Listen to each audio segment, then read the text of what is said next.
اعوذ باللہ من الشیطان الرجیم، بسم اللہ الرحمن الرحیم، اللہم صلی علی محمد وعلی محمد۔ مومنین کرام، ماہ مبارک کے رمضان اپنے آخری مراحل میں ہے اور تمام مومنین نے اس مبارک مہینے سے بھرپور استفادہ کیا ہوگا۔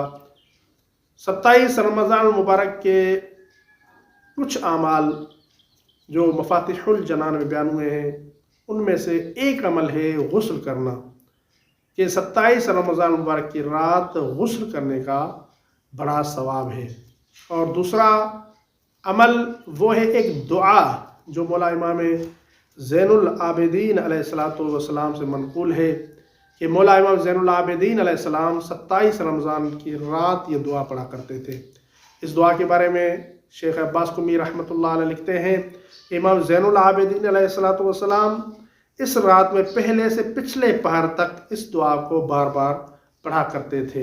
اس لیے مومن کو چاہیے کہ 27 رمضان مبارک کی رات امام زین العابدین علیہ السلام سے منقول اس دعا کو پڑھیں، اور وہ دعا یہ ہے: اللہم ارزقنی التجافی عن دار الغرور والانابۃ الی دار الخلود والاستعداد للموت قبل حلول الفوت۔